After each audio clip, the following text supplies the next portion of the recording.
Hi అండి. ఈరోజు మన వీడియోలో భోగి రోజున భోగి మంటలు ఎందుకు వేస్తారు, అలాగే చిన్నపిల్లలకు భోగి పళ్ళు ఎలా వెయ్యాలి, ఎందుకు వేస్తారు అన్న విషయం అయితే తెలుసుకుందాం. భోగి అంటే భోగ భాగ్యాలను తీసుకువచ్చే పండుగ అని అర్థం. భోగి పండుగ నాడు తెల్లవారక ముందే లేచి భోగి మంటలు వేసి చిన్న పెద్ద చలి కాచుకుంటారు. ఆవు పిడకలు, కట్టెలు, ఇంటిలోని పాత వస్తువుల్ని ఈ మంటల్లో వేస్తారు. దక్షిణాయనానికి ఆఖరి రోజు భోగి.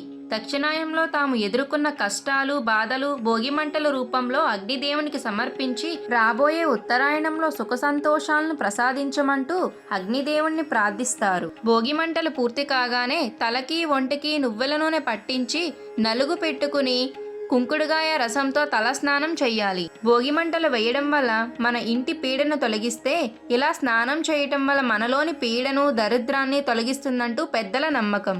ముఖ్యంగా భోగి పండుగ రోజు సాయంత్రం పెద్దలు తమ ఇంట్లో ఉన్న చిన్నారుల తలపై రేగుపళ్ళు పోస్తారు. భోగి పండ్ల కోసం రేగిపండ్లు, చెరుకుగడ ముక్కలు, పువ్వులు, చిల్లర నాణాలు వాడతారు.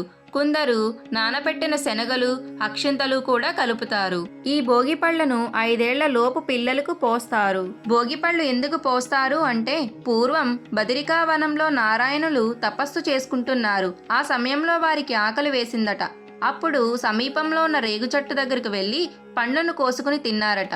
అందుకే బద్రీ ఫలం శ్రేష్టమైనది అని చెబుతారు. అంతేకాకుండా ఇది సూర్యునికి కూడా ఇష్టమైన ఫలం.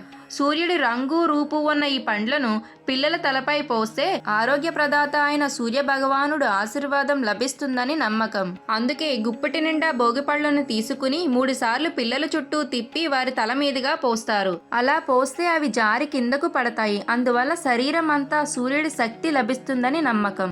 ఇలాంటి మరెన్నో వీడియోస్ కోసం ప్లీజ్ సబ్స్క్రైబ్ రుష్గా క్రియేషన్స్. Thank you.